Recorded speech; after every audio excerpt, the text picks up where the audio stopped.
The dust cloud rose like a prayer against the blazing Arizona sun as four small figures stumbled toward the lone rider crossing the desert. Their clothes were torn, their lips cracked from thirst, and their eyes held the desperate gleam of children who had learned too young that the world could be merciless. The oldest, barely 13, raised a trembling hand toward the massive cowboy on horseback. What happened next would change not just their lives, but the heart of a man who had given up on everything except survival. This is the story of Jacob, Thornfield, and 4 children who taught him that sometimes the greatest strength comes from the smallest voices. Before we jump back in, tell us where you're tuning in from. And if this story touches you, make sure you're subscribed, because tomorrow I've saved something extra special for you.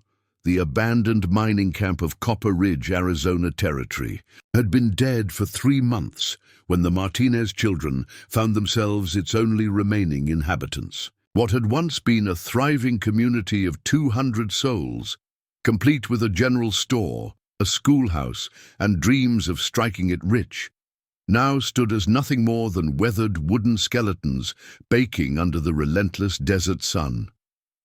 12-year-old Sophia Martinez crouched in the shade of what used to be McKinney's general store, carefully rationing the last of their water into 4 tin cups.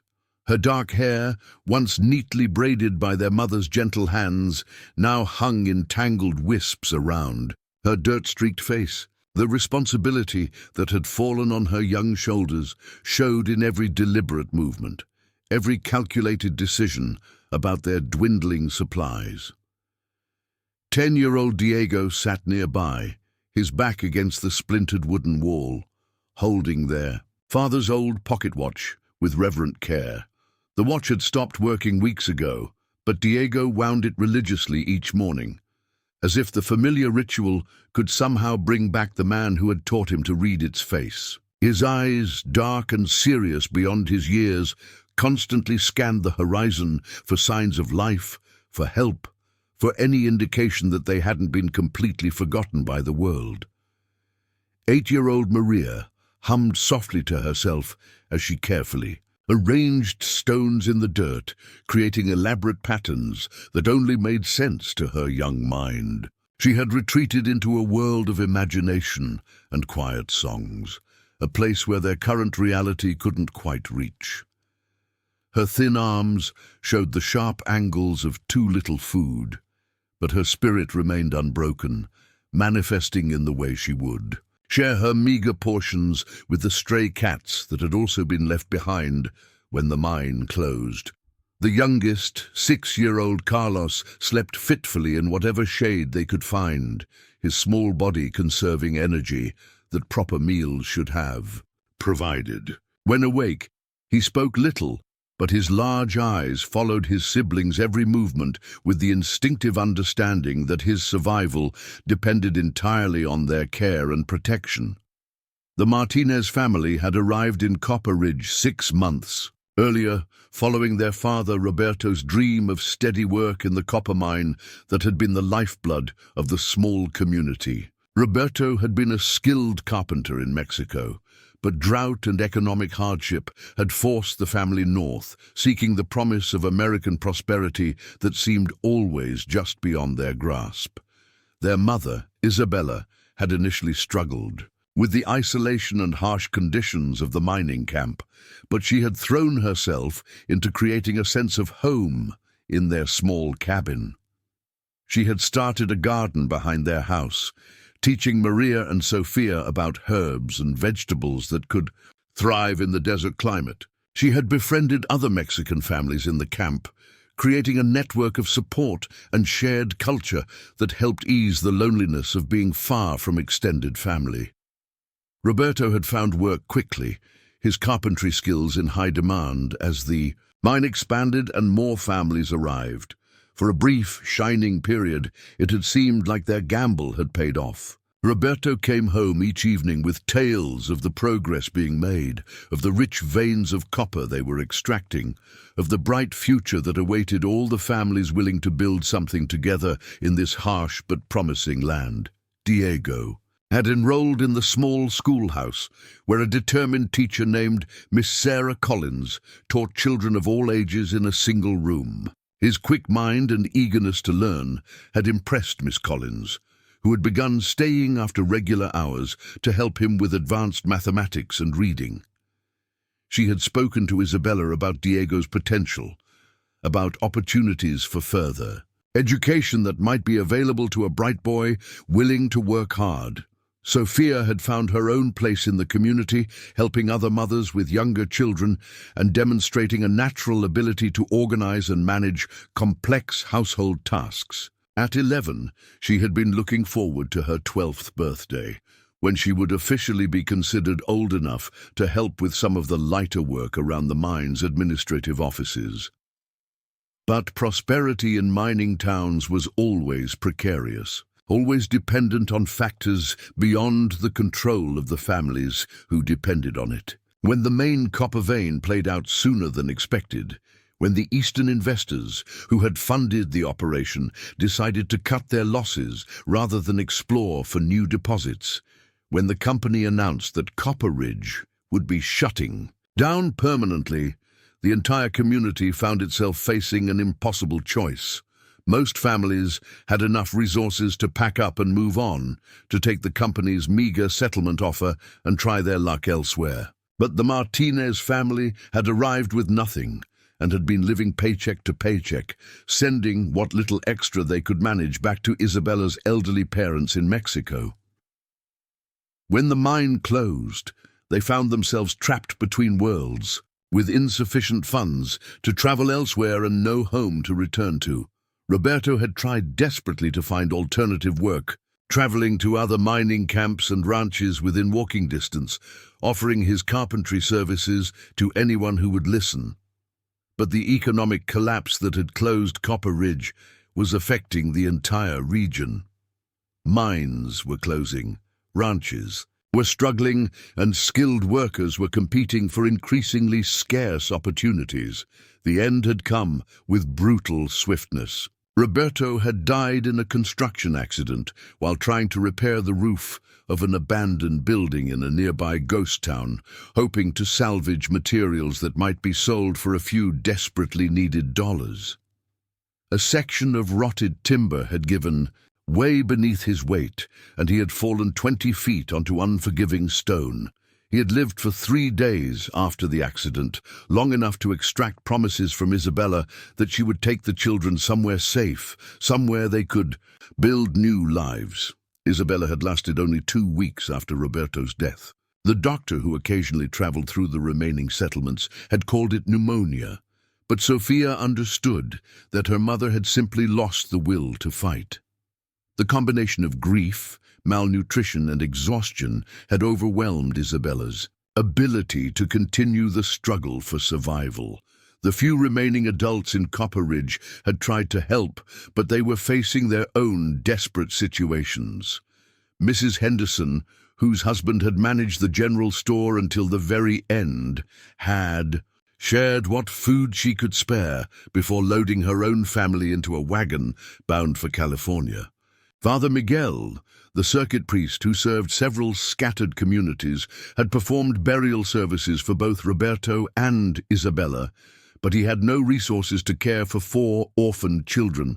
The territorial authorities, when they could be reached at all, had suggested that the children might be placed in an orphanage in Tucson, but they would have to make their own way there. The idea of splitting up the family, of surrendering the younger children to institutional care while Sophia and Diego tried to fend for themselves, was unthinkable to the oldest Martinez daughter, so they had stayed in Copper Ridge, living on what supplies had been left behind by departing families, rationing everything with the careful precision of people who understood that waste meant death. Sophia had become expert at stretching a handful of beans into something resembling a meal, at finding water in places others might overlook, at keeping her younger siblings fed and relatively clean despite their increasingly desperate circumstances.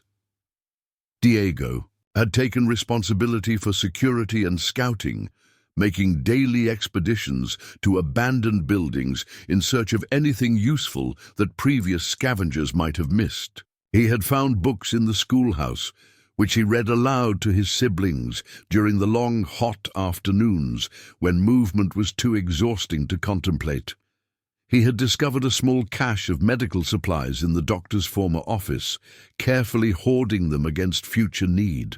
Maria had appointed herself the keeper of their emotional well-being, singing the songs their mother had taught her, creating games that could distract Carlos from his hunger, maintaining the kind of innocent optimism that somehow made their daily struggle feel less hopeless. She had an uncanny ability to find beauty in their harsh surroundings, pointing out cloud formations that looked like animals, collecting pretty stones that she arranged into elaborate patterns, making jewelry from discarded bits of wire and broken glass.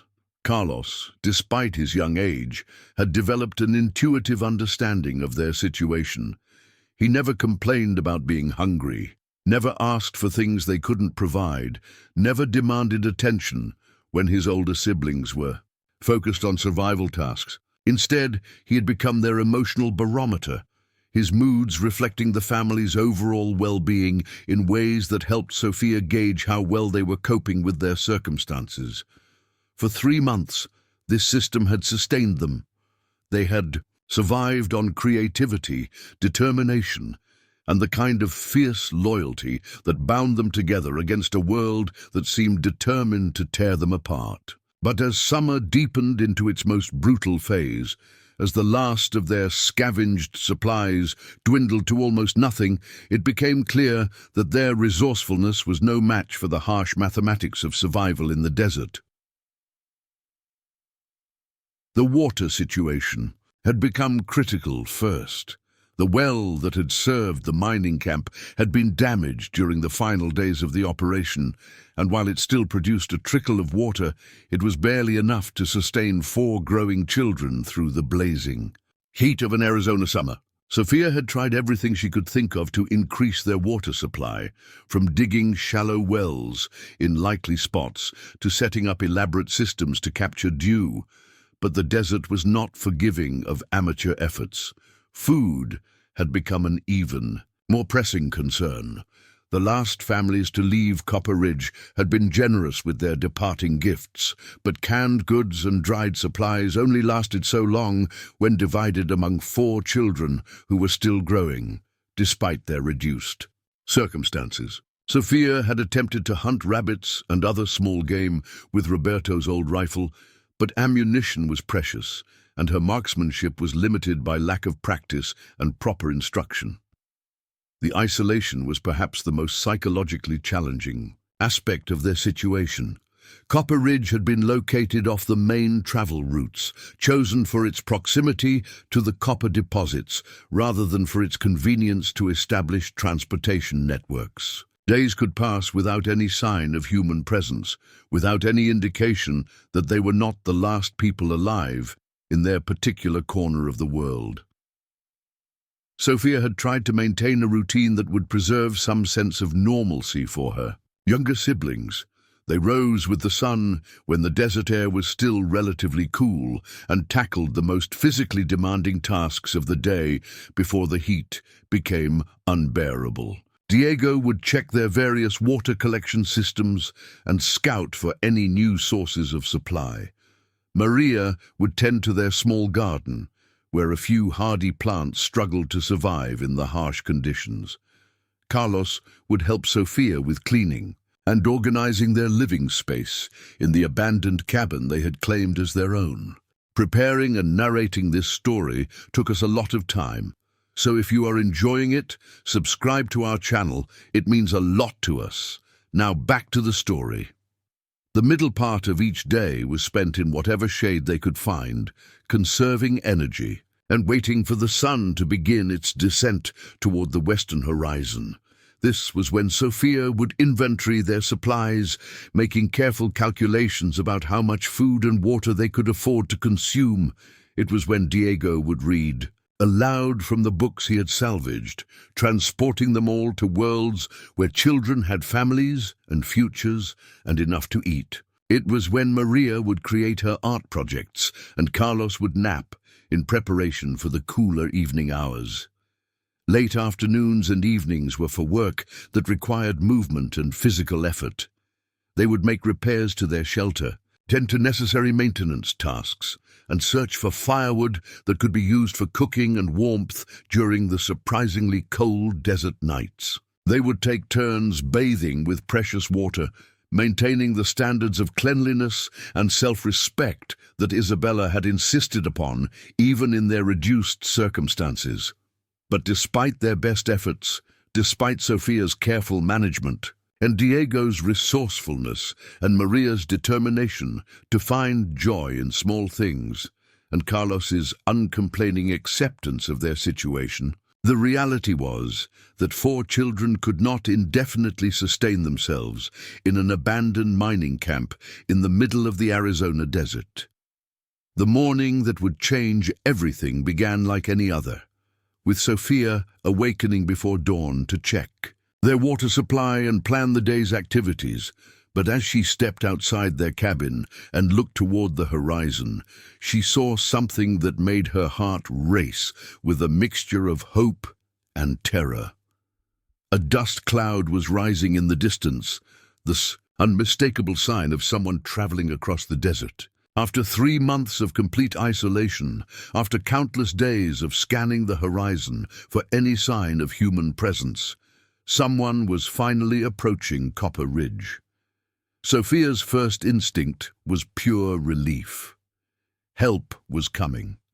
Someone who could take them away from this place, who could connect them with the authorities or charitable organizations that might provide for their care. Someone who could end their daily struggle for survival and give them a chance at the kind of childhood they had been denied for too long.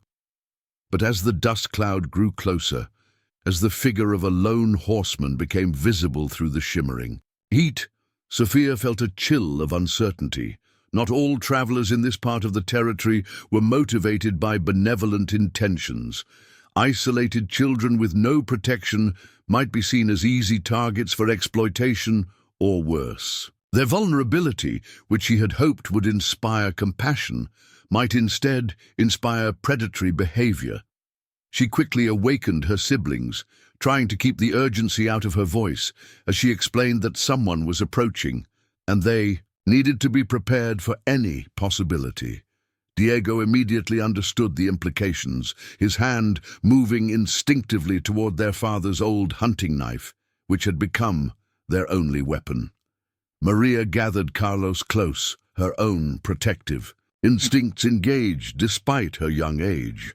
As the horseman drew nearer, Sofia could make out more details. He was a large man, broad-shouldered and tall, riding with the easy confidence of someone who had spent years in the saddle. His clothes were dusty from travel but well-maintained, suggesting someone with both resources and self-respect. His horse was a magnificent animal, clearly well cared for and valuable, which indicated that this was not some desperate drifter or opportunistic criminal. But size and apparent prosperity were not necessarily indicators of good intentions. Sofia had learned enough about the world to know that some of the most dangerous people were those who had the resources and power to take whatever they wanted without consequence. The children positioned themselves in the shade of the general store, where they would be visible to the approaching rider, but could quickly retreat into the building's interior if necessary. Sofia stepped slightly forward, accepting her role as the family's spokesperson while keeping her siblings within easy reach. As the horseman topped the small rise that overlooked the abandoned camp, Sofia could see his face clearly for the first time. He appeared to be somewhere in his 30s, with the weathered features of someone who spent his life outdoors. His eyes, even at a distance, seemed to take in the entire scene with the kind of careful assessment that suggested both intelligence and caution. When his gaze fell on the 4 children standing in the shade of the abandoned store, the man's entire posture changed. His easy riding stance became more alert, more focused, as if he was trying to process the unexpected sight of children in a place that should have been completely deserted. Sophia felt her heart hammering against her ribs as she realized that this moment would determine their fate. Whatever words she spoke, whatever impression they made on this stranger, would decide whether they found salvation or faced new dangers. The weight of responsibility for her siblings' lives settled on her shoulders like a physical burden, but she straightened her spine and prepared to fight for their survival in the only way she knew how.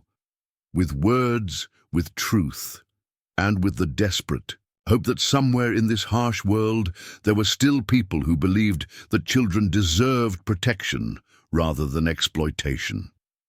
Jacob Thornfield pulled his horse to a halt 50 yards from the abandoned buildings, his weathered hands resting easily on the saddle horn as he studied the scene before him. 23 years of living hard in the Arizona Territory had taught him to read situations quickly, and what he saw now defied every expectation he'd had when approaching what should have been a completely deserted mining camp. 4 children stood in the meager shade of a collapsed storefront, their posture betraying a mixture of desperate hope and bone-deep wariness. The oldest, a girl who couldn't have been more than 12 or 13, had positioned herself slightly in front of the others in a protective stance that spoke of too much responsibility carried on shoulders far too young. Her dark eyes met his directly, unflinching, despite the obvious fear he could read in her rigid posture. Jacob's first instinct was disbelief. Children didn't survive alone in places like Copper Ridge. The desert was unforgiving enough for experienced adults with proper supplies and equipment. The idea that 4 young ones had somehow managed to sustain themselves in an abandoned mining camp seemed impossible. Yet here they were, clearly alive, clearly aware, and clearly in desperate need of help. His second instinct was suspicion. In his years working cattle drives, bounty hunting, and taking whatever honest work he could find across the territory, Jacob had learned that situations that seemed too straightforward often concealed dangerous complications. Were these children bait for some kind of trap? Were there adults nearby using them to lure unsuspecting travelers into vulnerable positions? His hand drifted unconsciously toward the Colt .45 at his hip, not in threat, but in readiness. But as his experienced eye took in more details, the suspicious explanations began to crumble. The children's clothing was patched and faded but clean, suggesting they'd been maintaining standards of hygiene and self-respect despite obvious hardship. Their faces showed the gaunt hollowness of insufficient nutrition, but not the bloated desperation of complete starvation. Most tellingly, their positioning around the oldest girl suggested a family unit, the kind of protective clustering that couldn't be easily faked or manufactured for deceptive purposes. Jacob dismounted slowly, his movements deliberate and non-threatening as he approached the small group. He'd learned long ago that frightened children could be as unpredictable as cornered animals, and these 4 had clearly been surviving by their wits in an environment that didn't tolerate mistakes. The girl who was clearly their leader stepped forward as he approached, her chin lifting in a gesture of defiance that reminded Jacob painfully of someone from his own past. When she spoke, her voice carried the careful control of someone who had learned that words might be their only weapon. "Please, don't leave us here to starve," she said, the words coming out in a rush as if she'd been rehearsing them for this moment. "We can work. We're not lazy or troublesome. We just need someone to give us a chance." The simple directness of her plea hit Jacob harder than any elaborate story or manipulative appeal might have. There was no artifice in her words, no attempt to create sympathy through exaggeration or emotional manipulation, just the stark honesty of children who had learned that their survival depended on adults making practical rather than sentimental decisions.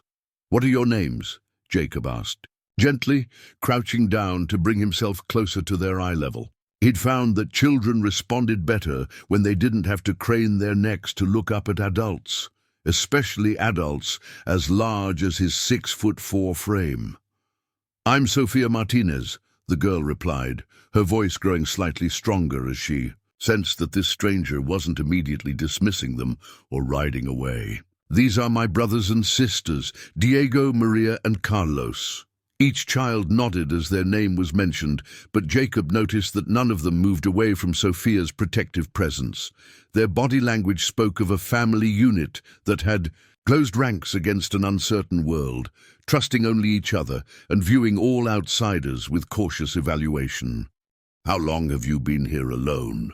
Jacob asked, though he suspected he already knew the answer based on what he could observe about their condition and the state of the abandoned camp around them. 3 months, Sophia replied without hesitation. "Since the mine closed and everyone else left. 3 months. Jacob felt something cold settle in his stomach as he processed the implications. 3 months of 4 children surviving alone in one of the harshest environments in the territory. The fact that they were still alive spoke to either incredible luck or remarkable resourcefulness, possibly both. "Where are your parents?" he asked, though again the careful way Sophia had phrased her original plea suggested he wouldn't like the answer. "They died," Sophia said simply, her voice remaining steady despite the pain Jacob could see flickering across her young features. "Papa in an accident, Mama from sickness. We buried them in the cemetery behind the church." The matter-of-fact delivery of this devastating information told Jacob everything he needed to know about what these children had endured. They had moved beyond the luxury of emotional displays, beyond the possibility of self-pity. They had adapted to their reality with the kind of brutal practicality that survival demanded. "And you've been taking care of your brothers and sister ever since," Jacob observed, looking at Sophia with new respect.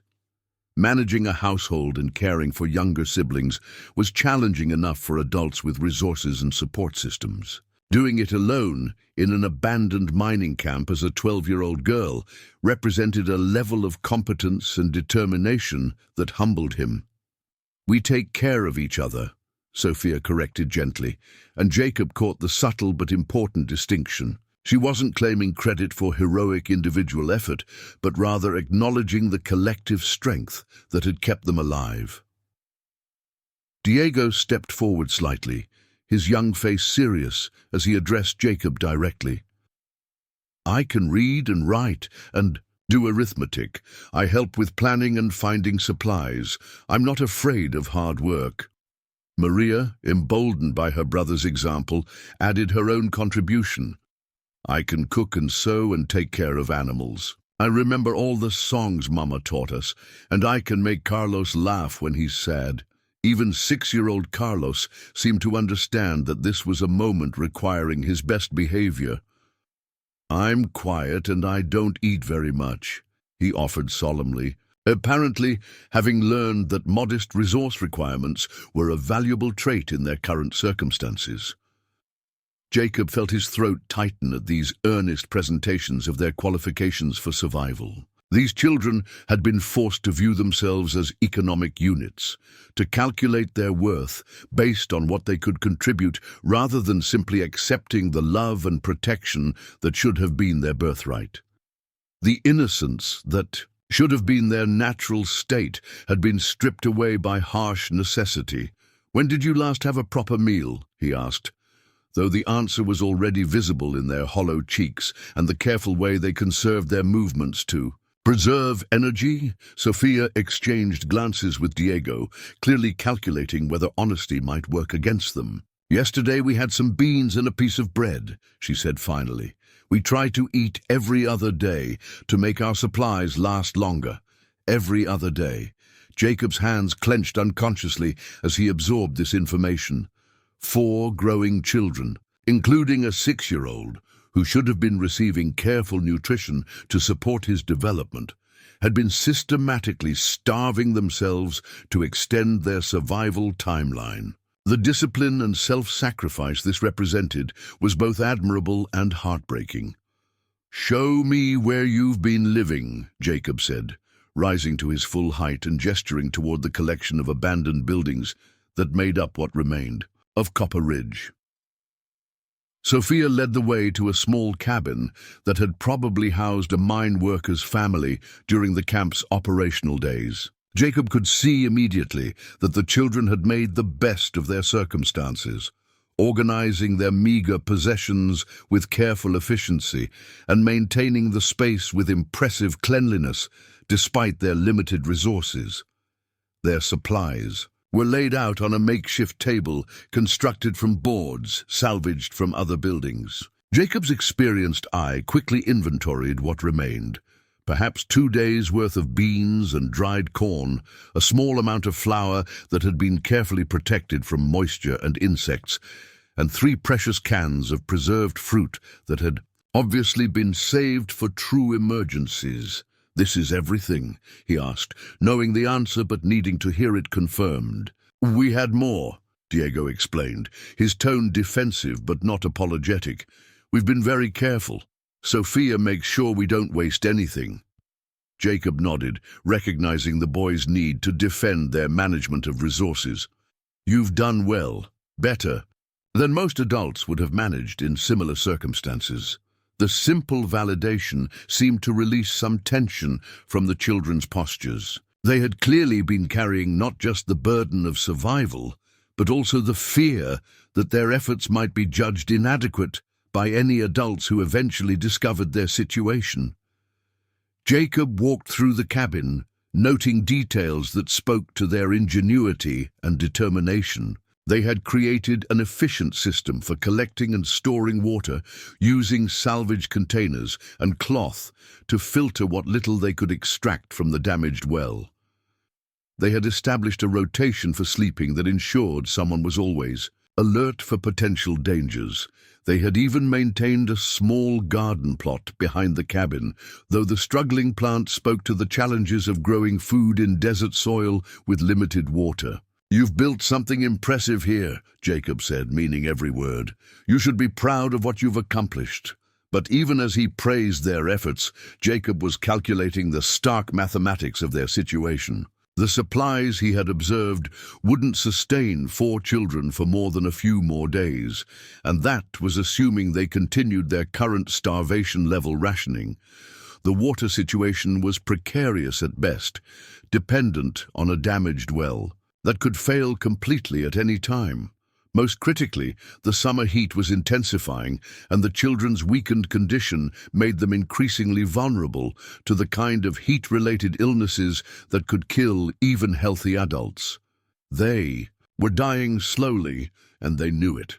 The careful hope in their eyes when they looked at him spoke to their understanding that his arrival might represent their last real chance for survival. "What were you doing out here?" Sophia asked, her practical mind already working to understand his motivations and intentions. "Are you a lawman? A bounty hunter?" Jacob considered how much truth to share. His actual mission in this part of the territory was neither glamorous nor necessarily reassuring to 4 desperate children. He had been tracking a group of cattle rustlers whose trail had led him through this remote area, following signs and information that suggested they might have used abandoned mining camps as temporary hideouts. Finding children instead of criminals had completely overturned his expectations and priorities. "I'm a cattle tracker," he said finally, settling on a version of the truth that avoided the potentially frightening implications of his usual work. "I follow herds and help ranchers find lost stock." It was an oversimplification, but it conveyed the essential facts without introducing the complex realities of his profession. Jacob Thornfield was indeed skilled at tracking cattle, but he was also experienced in tracking men, in navigating the violent realities of territory life, and in making the kind of hard decisions that survival often demanded. "Do you work for a ranch?" Diego asked, and Jacob could see the boy's quick mind already calculating possibilities. If this stranger worked for a ranch, there might be opportunities for employment, for the kind of steady work that could provide security for their family unit. I work for myself mostly, Jacob replied.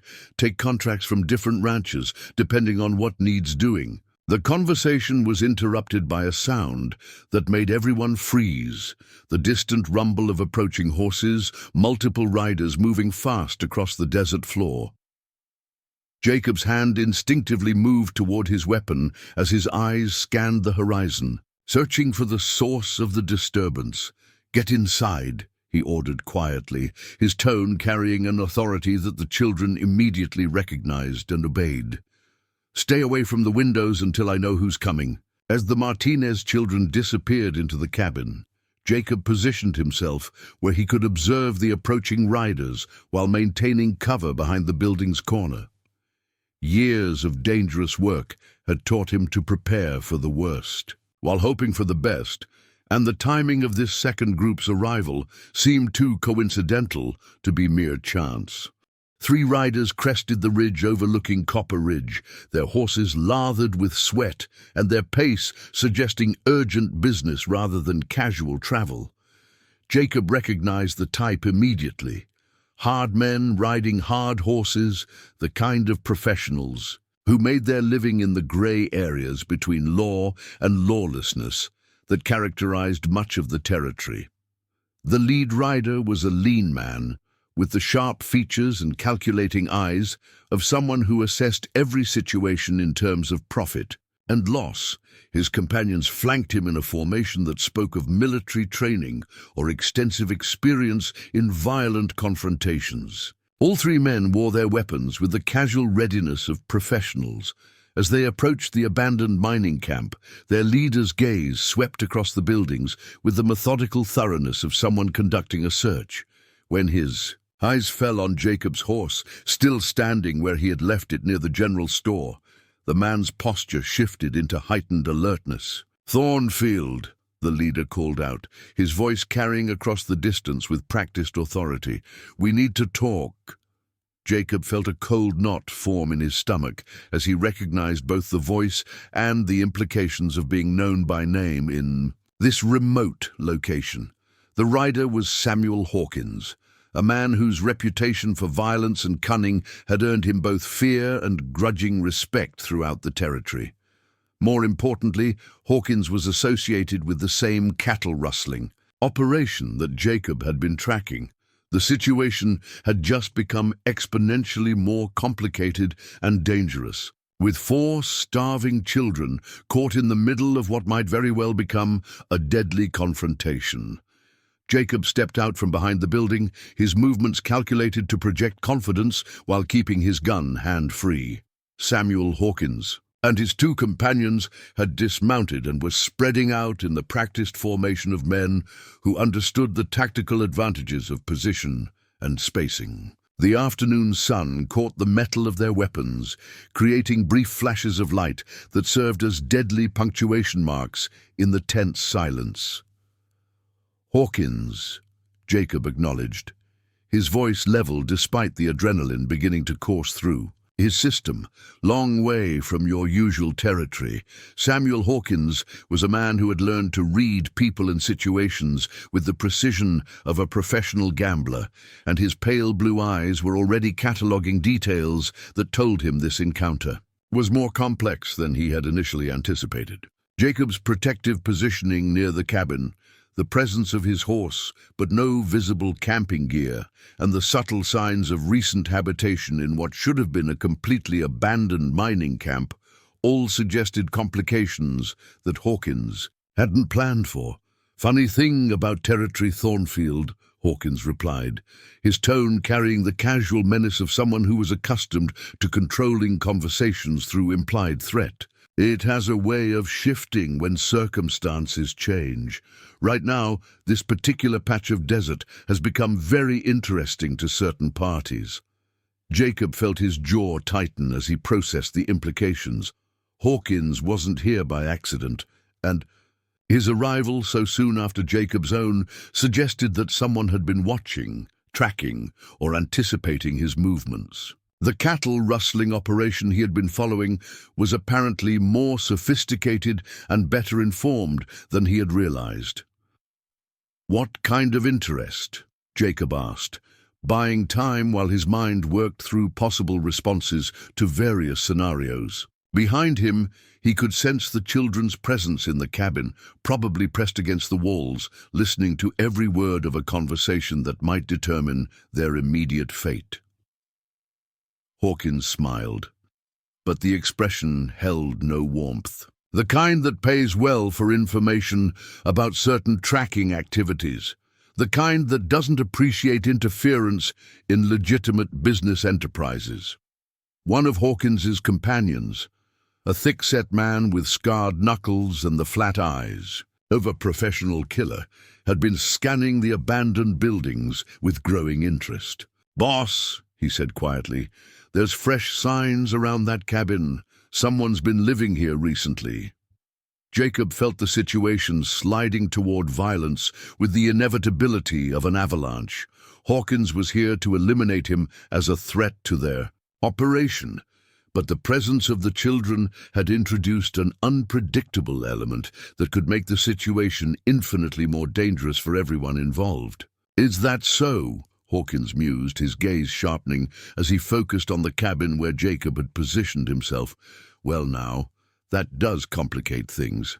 See, we came here expecting to have a private conversation about professional ethics and future career decisions. Witnesses have a way of making such discussions more difficult." The threat was clear, and Jacob felt something cold and dangerous begin to coil in his chest. He had spent years avoiding exactly this kind of situation, taking contracts that kept him away from the bloodier aspects of territory justice. But sometimes violence found you regardless of your preferences, and when it did, hesitation was usually fatal. "Why don't you boys ride on?" Jacob suggested, his voice carrying the kind of quiet authority that came from absolute certainty about his own capabilities. "Whatever business you think we have can wait for a more appropriate time and place." Hawkins laughed, a sound like breaking glass. "I'm afraid it can't. You see, you've been causing problems for some very important people, Thornfield. Following trails that were meant to stay cold, asking questions that don't have safe answers, that kind of behavior has consequences." From inside the cabin came a small sound, probably one of the children shifting position or whispering to their siblings. Hawkins's head turned toward the noise, like a predator detecting movement, and Jacob saw the exact moment when the situation moved beyond negotiation into the realm of immediate action. "Well, well," Hawkins said softly, "sounds like we might have some little witnesses in there after all. That's unfortunate for them." Jacob's hand moved toward his weapon, but stopped when he saw that Hawkins's companions had already drawn their guns, the barrels trained on him with professional steadiness. The mathematics of the situation were brutally simple. 3 armed men against 1, with 4 innocent children caught in the crossfire of whatever violence was about to unfold. "Now, here's what's going to happen," Hawkins continued, his voice taking on the reasonable tone of someone explaining a business transaction. "You're going to call whoever's in that cabin to come out nice and slow. Then we're going to have our conversation about your future career prospects, and everyone will understand exactly where they stand." Jacob's mind raced through possible responses, calculating angles and timing and the likelihood of various outcomes. He could probably take out one of the 3 men before they killed him. Maybe 2 if he was very lucky and very fast. But that would still leave at least 1 armed killer with access to 4 defenseless children. And the children's safety had become his primary concern the moment he had decided not to ride away from Copper Ridge. "Thornfield," a new voice called, from behind the gunman, causing all 3 to spin toward the unexpected sound. "Might want to reconsider your position. Deputy Marshal William Hayes emerged from the cover of a collapsed building, his badge glinting in the afternoon sun, and his rifle aimed with the steady confidence of a man who had served 20 years in law enforcement. Behind him, 2 more men appeared from different positions, their weapons trained on Hawkins and his companions, with the practiced coordination of a well-executed tactical maneuver. Jacob felt a surge of relief, followed immediately by confusion. Hayes was a respected lawman with jurisdiction throughout the territory, but his presence here seemed too convenient to be coincidental. The timing and coordination of his arrival suggested advanced planning and information that Jacob hadn't possessed. "Marshal Hayes," Hawkins said, his tone shifting to one of careful neutrality. "This is unexpected. We were just conducting some private business with Mr. Thornfield here." "I'll bet you were," Hayes replied dryly.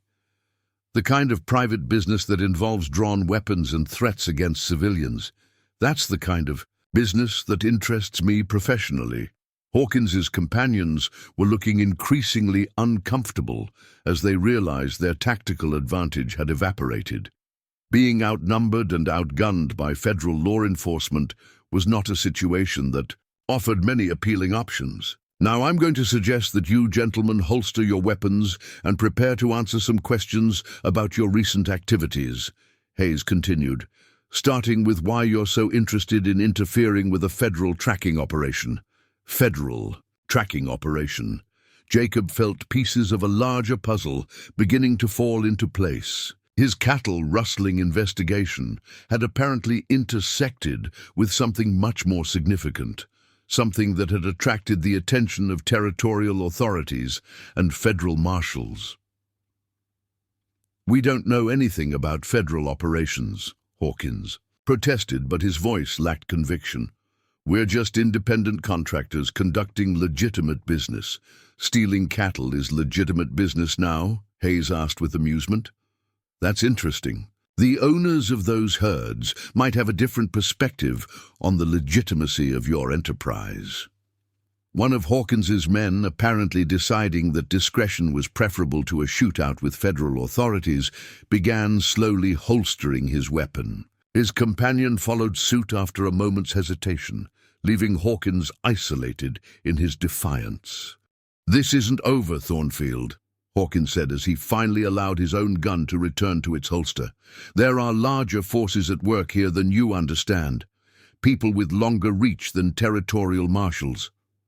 "Maybe so," Jacob replied. "But right now, you're dealing with territorial marshals. I'd worry about the problems in front of you before concerning yourself with distant threats." Hayes and his deputies moved in to take custody of the 3 men, their movements efficient and professional. As they secured the prisoners, Hayes approached Jacob with an expression that mixed relief with concern. "We've been tracking Hawkins for weeks," Hayes explained quietly. "Got word he was planning to eliminate you before you could report what you'd discovered about their operation. Figured we better get here first." "What exactly have I discovered?" Jacob asked. "Because from my perspective, I was following a simple cattle rustling case that seems to have grown into something considerably more complex." Hayes glanced toward the cabin where the children were hiding, his expression growing thoughtful. "That's a conversation for later.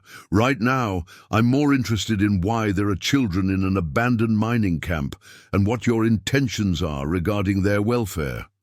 Jacob felt the weight of decision settling on his shoulders like a physical burden. The immediate danger had passed, but the fundamental question of what to do about 4 starving orphans remained unanswered. He could ride away, report their location to territorial authorities, and trust that official channels would provide appropriate care. He could escort them to the nearest town and help them find placement with charitable organizations or foster families. Or he could accept responsibility for their welfare himself, despite having no clear plan for how to care for 4 children while pursuing the dangerous work that provided his livelihood. "Sophia," he called toward the cabin. "It's safe. To come out now! The cabin door opened slowly, revealing 4 anxious faces peering around the frame. Sophia emerged first, her protective instincts still engaged as she positioned herself between potential threats and her younger siblings. Diego followed close behind, his young face serious as he assessed the new group of armed men who had appeared. In their sanctuary, these are federal marshals, Jacob explained gently. They're here to arrest the men who were threatening us. You don't need to be afraid of them. Hayes studied the children with the experienced eye of someone who had seen the effects of hardship and abandonment on young lives. Their obvious malnutrition, their careful positioning around their oldest sister, and their wary evaluation of yet another group of unknown adults told him everything he needed to know about their circumstances. How long have you children been on your own? Hayes asked Sophia directly, recognizing her as the family's spokesperson. 3 months, sir, Sophia replied, her voice steady despite the stress of the past hour. Since our parents died and everyone else left the mining camp. Hayes exchanged a meaningful glance with Jacob, both men understanding the implications of 4 children surviving alone in the desert for that length of time. It represented either remarkable luck or exceptional resourcefulness, possibly both. That's a long time to be taking care of yourself and your family, Hayes said with genuine respect. You've done something extraordinary. Jacob watched as Sophia's shoulders straightened at the marshal's words, her young face showing a brief flash of pride before returning to its careful mask of wariness. She had been carrying an impossible burden for months, and the simple acknowledgement of her achievement seemed to provide a moment of validation that she desperately needed. Marshal, Jacob said quietly, these children need immediate medical attention and proper nutrition. Whatever official procedures need to be followed can wait until they've been cared for. Hayes nodded agreement. My thoughts exactly. The question is what kind of care we're talking about and who's going to provide it. It was the question Jacob had been avoiding since the moment he had decided not to ride away from Copper Ridge. The practical, sensible answer was to turn the children over to territorial authorities and trust that they would be placed in appropriate institutional care. The emotional answer, the one that had been growing stronger with every passing minute in their company, was considerably more complex and potentially life-changing. I have a ranch, Jacob heard himself saying, the words emerging before he had fully processed the decision he was making. About 2 days' ride north of here. Good water, decent grazing, a house that's too big for one man. Hayes studied him carefully, clearly evaluating both Jacob's sincerity and his practical ability to provide appropriate care for 4 children. You understand what you're suggesting? 4 children isn't a temporary responsibility.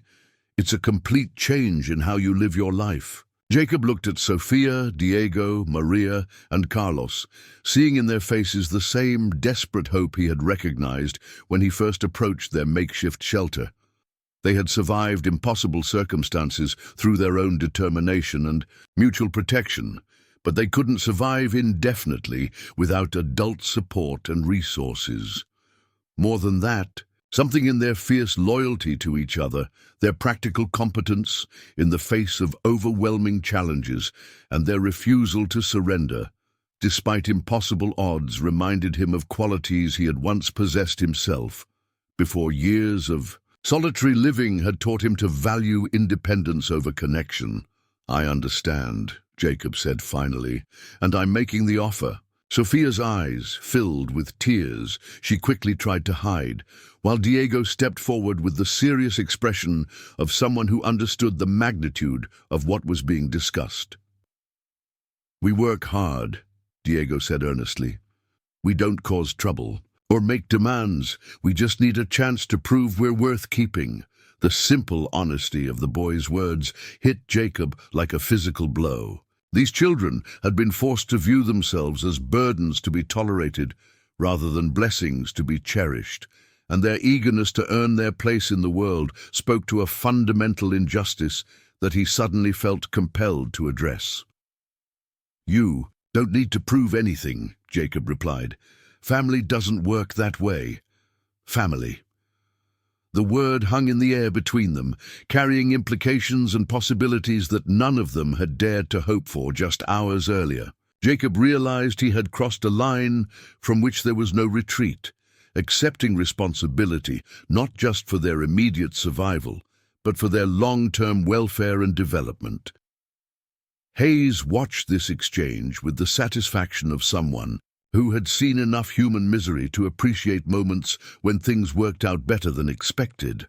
"Well then," he said with a slight smile, "I guess we better get these children fed and cleaned up before we start the journey to their new home." As the afternoon sun began its descent toward the western horizon, painting the abandoned mining camp in shades of gold and amber, 4 orphaned children prepared to leave behind 3 months of desperate survival and begin a journey towards something none of them had dared to imagine: a real home, with someone who wanted them not for what they could provide, but simply for who they were.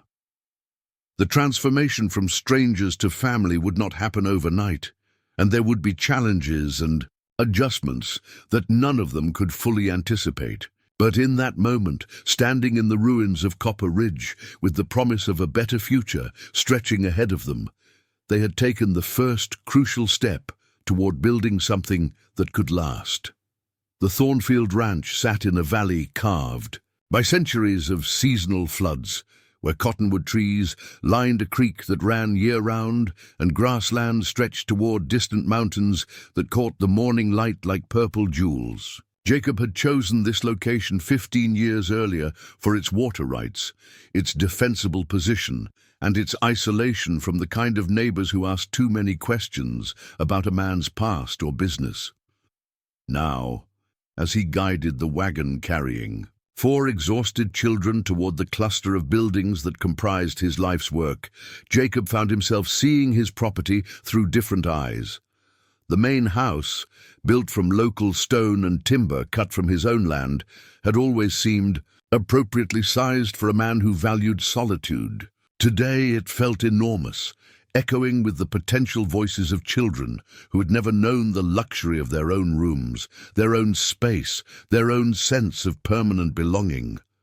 The 2-day journey from Copper Ridge had been a revelation in itself. Sophia had initially tried to maintain the hyper-vigilant responsibility that had kept her family alive, refusing to sleep deeply or eat her full share of their provisions. It had taken gentle but firm intervention from both Jacob and Marshall Hayes to convince her that she could trust adults to handle the logistics of survival, that her job now was to rest and recover rather than constantly plan for the next crisis.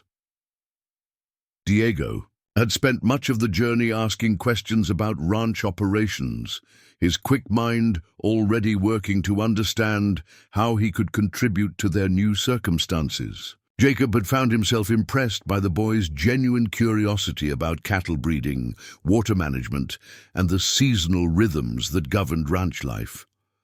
More than mere politeness, Diego's questions revealed a natural intelligence that had been sharpened rather than dulled by their months of hardship.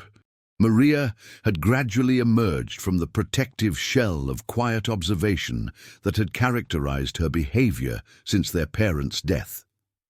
By the 2nd day of travel, she was humming softly to herself and pointing out interesting cloud formations, birds and wildflowers to Carlos.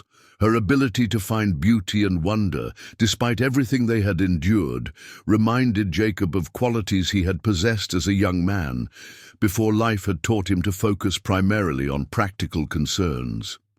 Carlos had slept for much of the journey, his small body finally relaxing enough to allow the kind of deep rest that growing children required. When awake, he had attached himself to Jacob with the trusting devotion that only very young children could offer, apparently having decided that this large, quiet man represented safety in a way that no adult had since his father's death.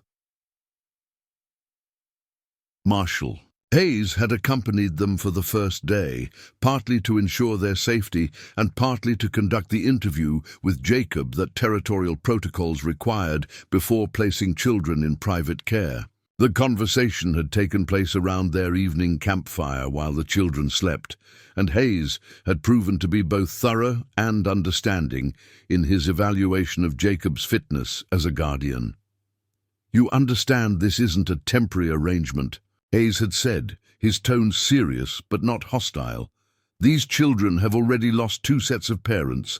They can't afford to form attachments to someone who might change his mind when the reality of child-rearing proves more challenging than the concept." Jacob nodded, appreciating the marshal's directness. "I've thought about that. I know it won't be easy, and I know I don't have experience with children. But I also know that riding away from them isn't an option anymore." Hayes had studied Jacob's weathered face in the flickering firelight, apparently satisfied with what he saw there. "The territorial authorities will need to conduct periodic visits to ensure the children's welfare. You'll need to establish some kind of educational arrangements, medical care, proper documentation of their legal status. There are responsibilities that come with guardianship beyond simply providing food and shelter." "I understand," Jacob had replied. "Whatever needs to be done, I'll handle it."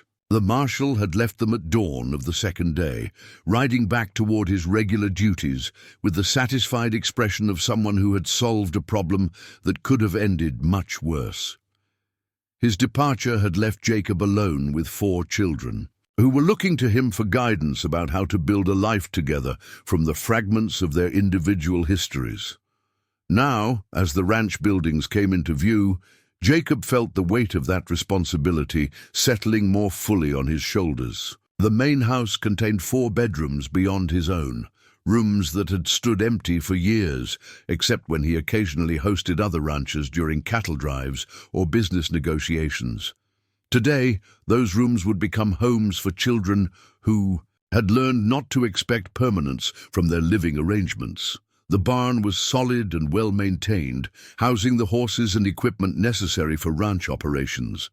But it would also need to become a place where children could learn about animal care and responsibility, where they could develop the practical skills that would serve them throughout their lives. The workshop attached to the barn contained tools and space for the kinds of projects that might interest young minds, eager to contribute and learn. Most importantly, the ranch possessed something that Jacob was only beginning to fully appreciate: the kind of space and opportunity that would allow 4 traumatized children to heal at their own pace, to discover who they might become when they weren't focused solely on survival. Sophia was the first to break the awed silence that had settled over the wagon as they approached the main house. "It's beautiful," she said softly, her voice carrying a note of wonder that Jacob hadn't heard from her before. "It looks like a place where people could be happy." The simple observation hit Jacob with unexpected force. He had built this ranch as a fortress against the world, a place where he could live according to his own rules without interference or complication. The idea that it might serve as a foundation for happiness was new and strangely moving. "It's your home now," Jacob replied, pulling the wagon to a stop in front of the wide porch that wrapped around 2 sides of the house. "All of yours."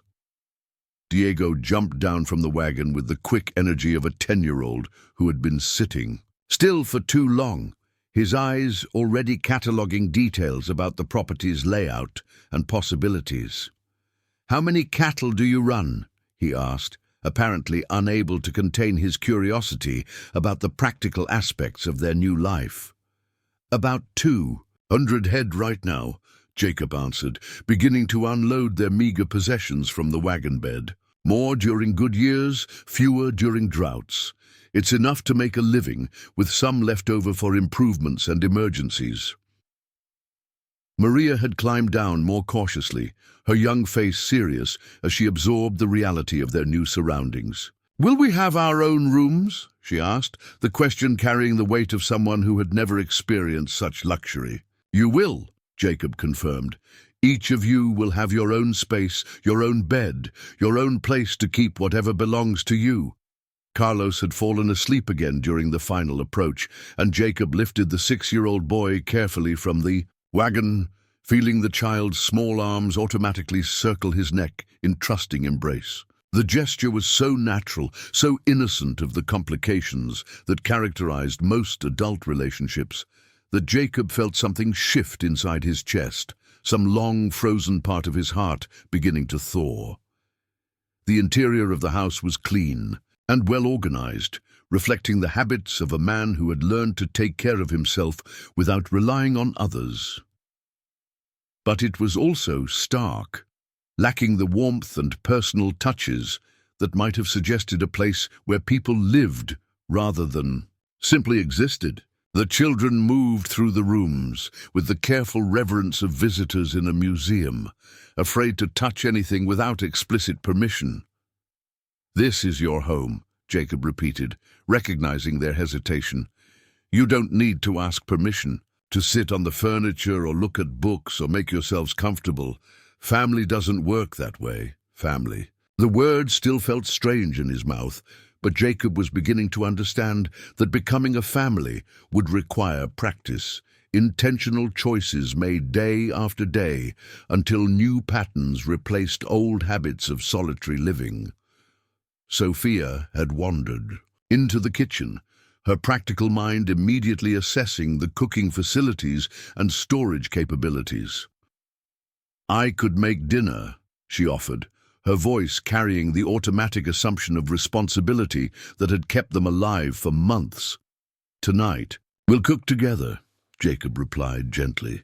"Tomorrow we'll figure out a routine that works for everyone." "But Sophia, you don't have to take care of everyone anymore. You're 12 years old. You deserve to be a child for a while." The suggestion seemed to confuse rather than comfort her. But who will make sure everything gets done? Who will plan meals and keep track of supplies and make sure Carlos eats enough and Diego doesn't work too hard and Maria doesn't wander off? Jacob knelt down to bring himself to her eye level, his weathered hands resting gently on her thin shoulders. "I will. That's what adults are for. That's what parents do. Parents." Another word that carried implications Jacob was still learning to fully understand. He had never expected to become a father, had never sought the responsibilities and emotional complications that came with caring for children. But these 4 remarkable young people had somehow managed to claim a place in his heart that he hadn't known existed. The evening passed in a series of small discoveries and tentative explorations.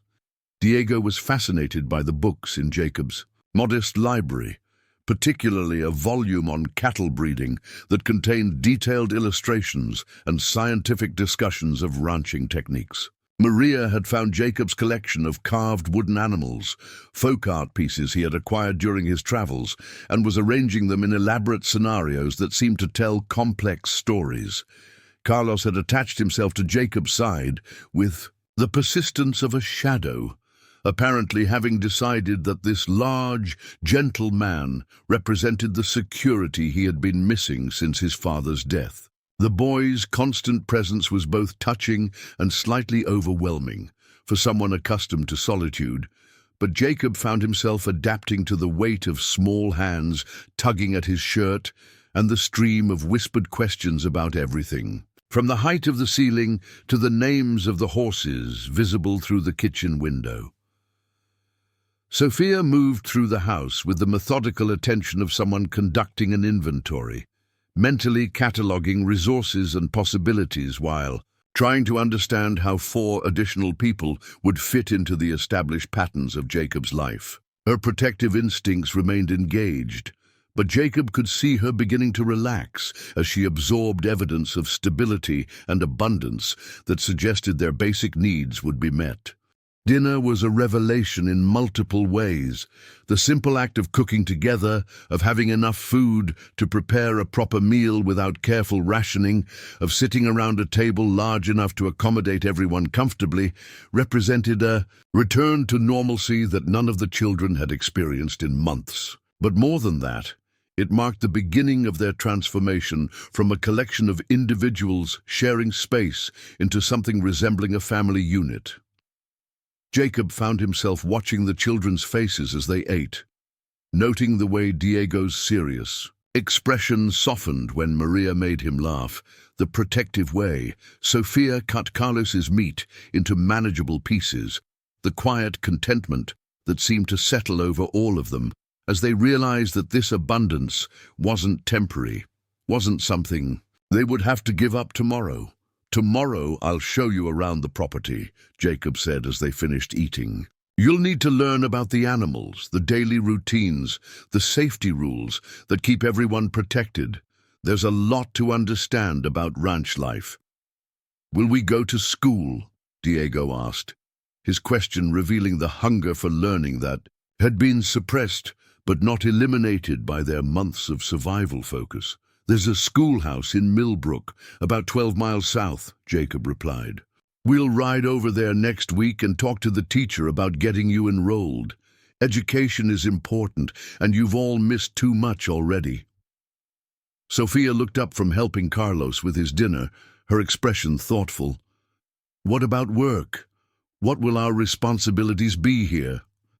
It was a practical question from someone who had learned that security came through usefulness, that being needed was the closest thing to being wanted that children like them could reasonably expect.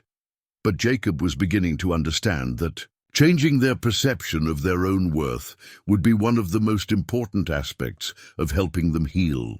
"Your responsibility is to be a child," he said firmly, "to learn and grow and figure out who you want to become. There will be chores because everyone in a family contributes according to their ability.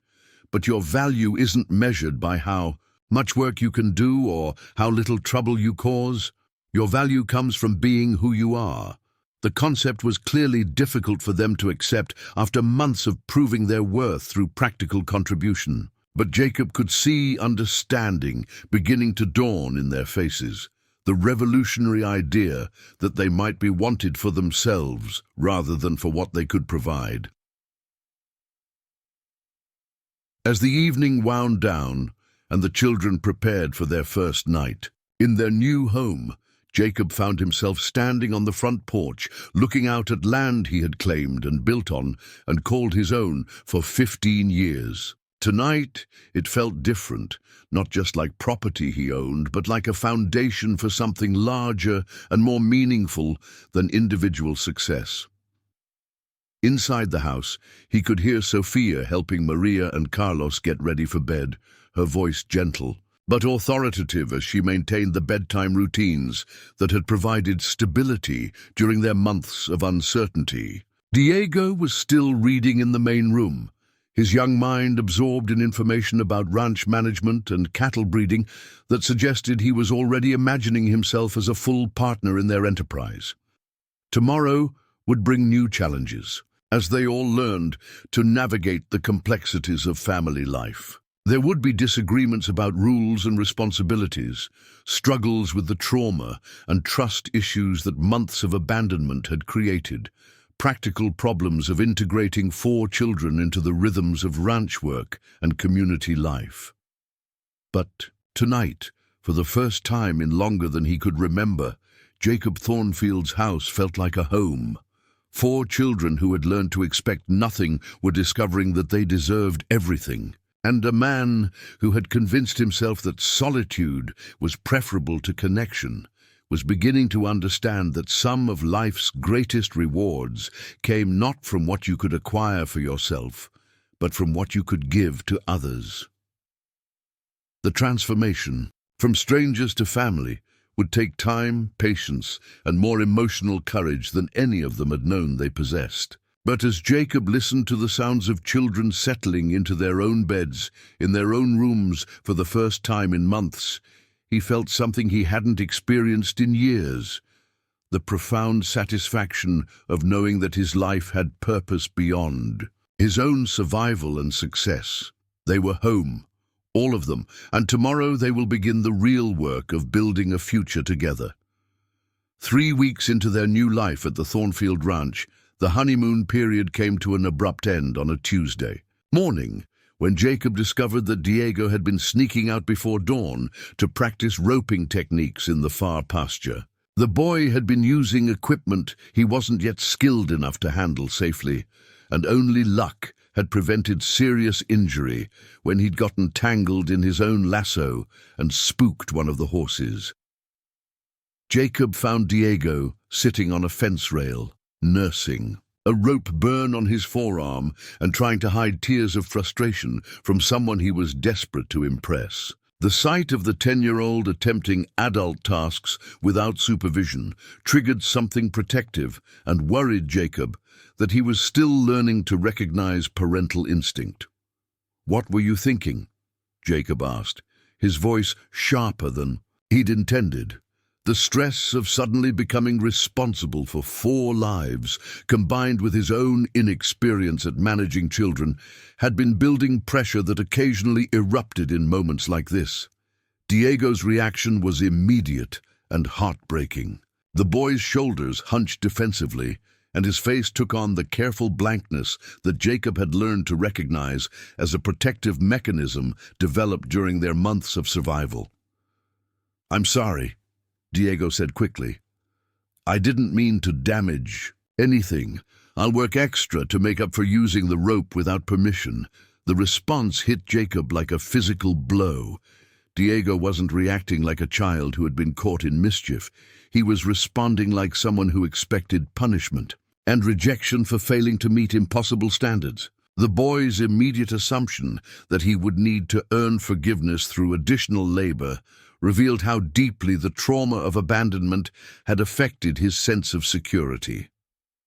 Jacob knelt down beside the fence, bringing himself to Diego's eye level. "You're not in trouble for using the equipment," he said gently, forcing himself to moderate his tone. "I'm concerned because you could have been seriously hurt, and I wouldn't have known where to find you or how to help." Diego looked up cautiously, apparently trying to assess whether this was genuine concern or a prelude to more serious consequences. "I wanted to learn faster," he explained. "I wanted to be useful, to pull my weight around here. I thought if I practiced more, I could be ready to help with the real work sooner." The admission revealed the heart of the problem that Jacob was beginning to understand affected all 4 children to varying degrees. They had internalized the belief that their value depended on their productivity, that love and security had to be earned through constant demonstration of usefulness. Convincing them that they were wanted simply for being themselves was proving more challenging than providing food, shelter, and safety. "Diego," Jacob said carefully, "you don't need to earn your place here. You already belong, but part of belonging to a family means following safety rules, even when you think you know better." The conversation was interrupted by Sophia's voice, calling from the direction of the house, her tone carrying the edge of controlled panic that Jacob had learned to associate with her protective instincts being triggered. "Diego! Jacob! Come quickly!" They found Sophia in the kitchen, standing over Carlos, who was sitting at the table with his face flushed and his breathing labored. Maria hovered nearby, her young face tight with worry as she watched her youngest brother struggle with what appeared to be some kind of respiratory distress. "He woke up coughing and couldn't stop," Sophia explained, her voice steady but her hands shaking slightly as she dampened a cloth with cool water. "It's getting worse, and he says his chest hurts." Jacob's mind immediately went to the various illnesses that could affect children in their isolated location, far from immediate medical care. Pneumonia, influenza, or any number of respiratory conditions could be serious or even fatal without proper treatment. The nearest doctor was in Millbrook, a hard 12-mile ride that would take precious time they might not have. "Has he been exposed to dust or anything that might have irritated his lungs?" Jacob asked, already moving toward Carlos to assess his condition more closely. "Yesterday he was playing in the barn loft," Maria offered quietly. "Maybe he breathed in too much hay dust."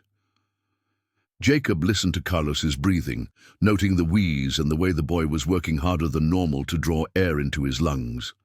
His experience with horses and cattle had given him some basic knowledge of respiratory problems, but children were different from animals, more fragile and less predictable in their responses to illness. "We're going to take him to Dr. Morrison, in Millbrook," Jacob decided. "Sophia, gather whatever Carlos might need for the trip. Diego, help me hitch up the wagon. We need to move fast, but smoothly." The urgency of the situation triggered the crisis management skills that had kept the Martinez children alive during their months of abandonment. Sophia quickly assembled supplies while maintaining a calm demeanor that helped prevent Carlos from becoming more frightened.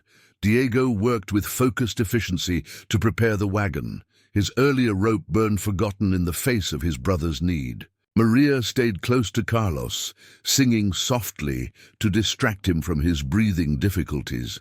The 12-mile journey to Millbrook felt endless, with Jacob pushing the horses as fast as he dared while trying to minimize the jostling that might worsen Carlos's condition. Sophia rode in the back of the wagon, holding her youngest brother and monitoring his breathing with the kind of medical intuition that comes from being responsible for other people's survival. Dr. Morrison was a gruff but competent man who had been serving the scattered ranching communities for 25 years. He examined Carlos thoroughly while the rest of the family waited anxiously in his small office, their faces reflecting the kind of fear that comes from having already lost. Too much to risk losing anything else. "Allergic reaction," Dr. Morrison announced finally, emerging from his examination room with Carlos breathing more easily after treatment with a combination of steam inhalation and herbal remedies. Something in that hay dust triggered his lungs. To overreact. Nothing life-threatening, but it could have gotten serious if you'd waited much longer. The relief was palpable, but Jacob found himself shaken by how quickly a normal childhood activity had turned into a medical emergency. The responsibility of caring for 4 children suddenly felt more overwhelming than it had since that first day at Copper Ridge.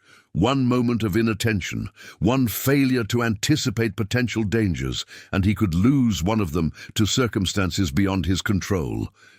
"Will he be all right long-term?" Sophia asked, her voice carrying the weight of someone who had already watched parents die and understood how quickly medical situations could deteriorate. "Should be fine as long as he avoids whatever triggered this reaction," Dr. Morrison replied. "But you'll need to be careful about dust exposure, particularly organic materials like hay or grain.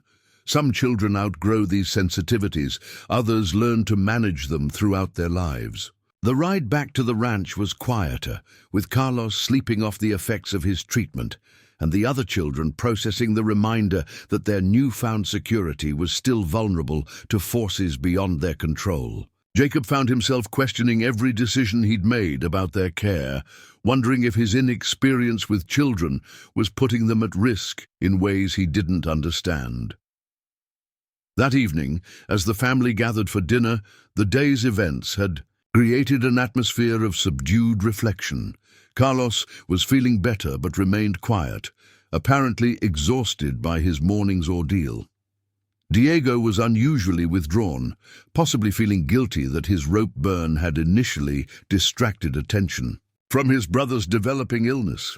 Maria stayed close to Carlos, her protective instincts engaged in ways that reminded Jacob uncomfortably of Sophia's hypervigilance. Sophia herself was displaying the kind of controlled tension that Jacob had learned to recognize as a sign that she was fighting the urge to resume full responsibility for her siblings' welfare. The medical emergency had triggered her survival instincts, reminding her of all the ways that depending on adults could fail when children's lives were at stake.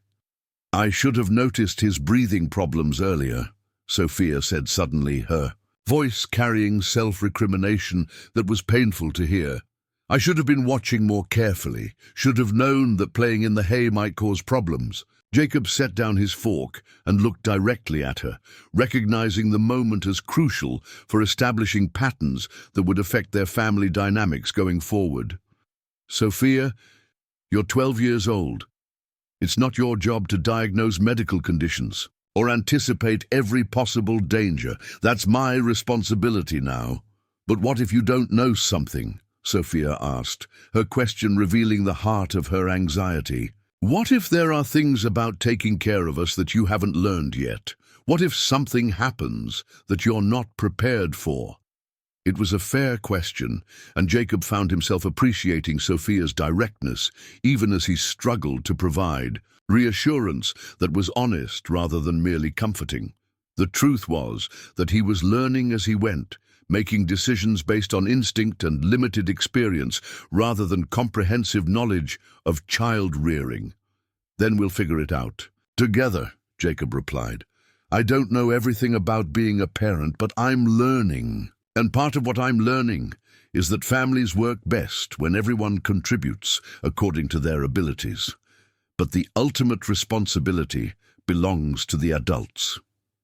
Diego, who had been unusually quiet during this exchange, finally spoke up, with the seriousness that characterized his approach to important matters. "What if we make mistakes? What if we do things that cause problems or make your life more difficult?" The question revealed another layer of insecurity that Jacob was beginning to understand affected all 4 children. They were afraid, not just of being abandoned again, but of somehow earning abandonment through their own failures or inadequacies. "Then we'll learn from the mistakes and do better next time," Jacob said simply. "That's what families do. You don't get kicked out of a family for making mistakes or having problems. You get help figuring out how to do better." Maria, who had been listening to this conversation with the intense focus she brought to adult discussions she wanted to understand, suddenly asked the question that cut to the heart of their collective anxiety. "How do we know you won't change? Your mind about wanting us?" The innocent directness of her question hit Jacob with the force of revelation. These children weren't just dealing with the practical adjustments of living in a new place with new routines. They were carrying the fundamental uncertainty that comes from having been abandoned by death, by economic necessity, and by a system that had no good options for children who needed families rather than institutions.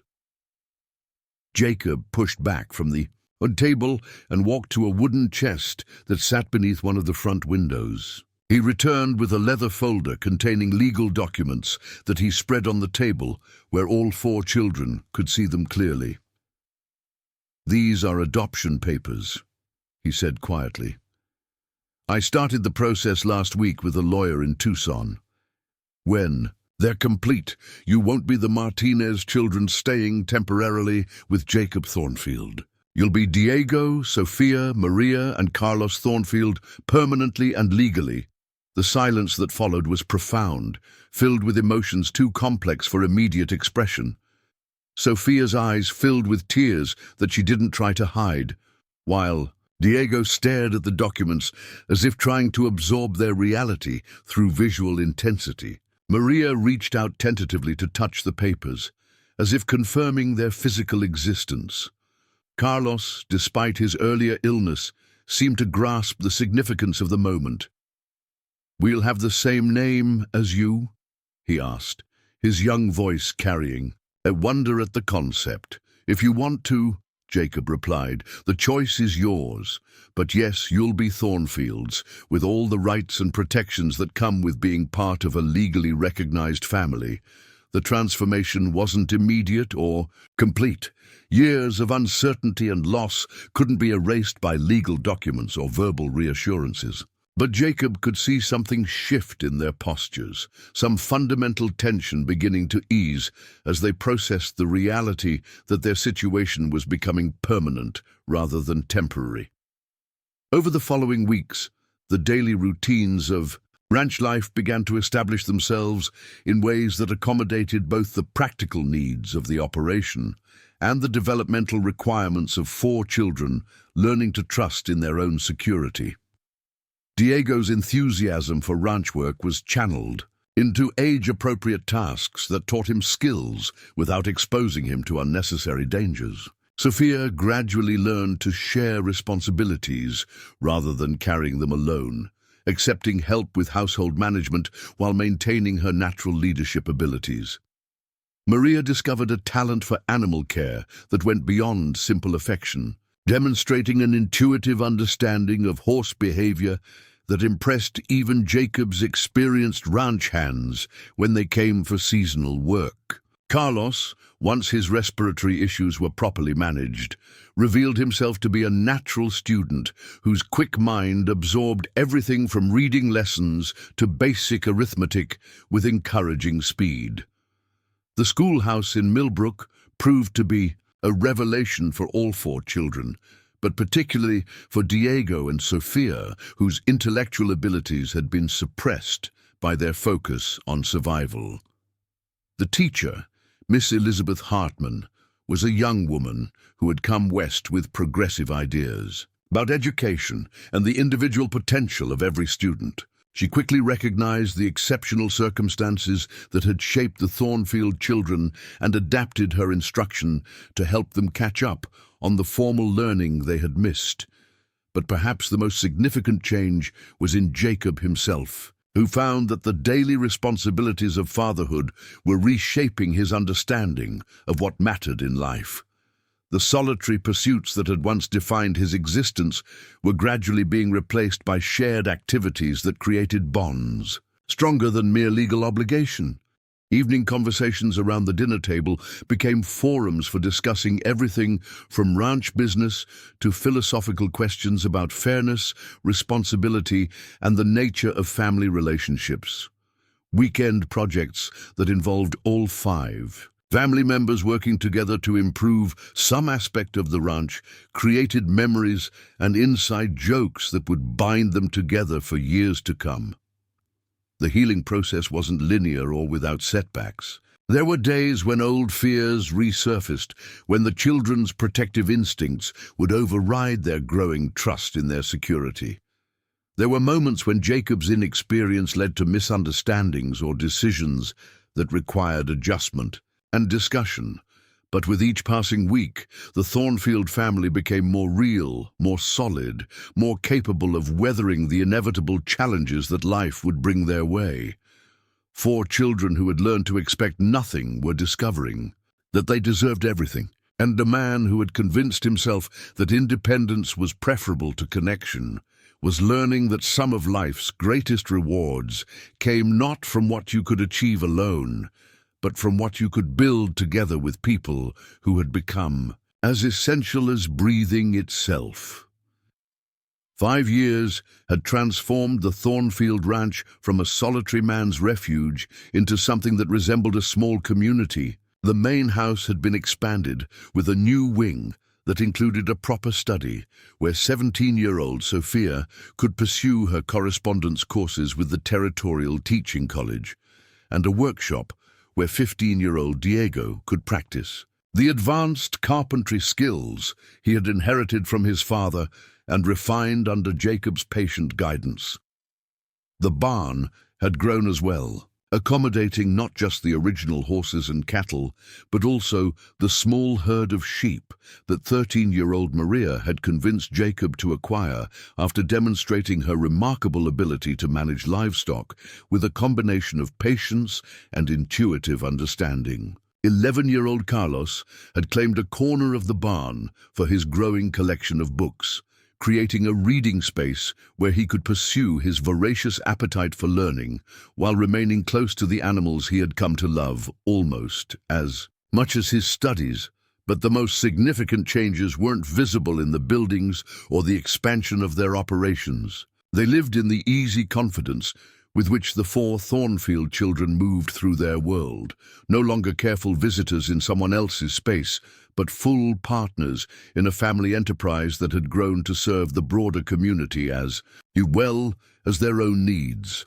The transformation had accelerated after an event that had tested everything they had built together and emerged stronger for having survived the challenge. It had begun with a letter that arrived on a Tuesday morning in September, delivered by a rider whose serious expressions suggested that the contents were unlikely to be routine correspondence. Jacob had been teaching Carlos advanced mathematics on the front porch when the rider approached, his official territorial seal immediately identifying him as a government messenger. The letter he carried bore the seal of the territorial court system, and its formal language requested Jacob's presence at a custody hearing regarding 4 minors currently in his care.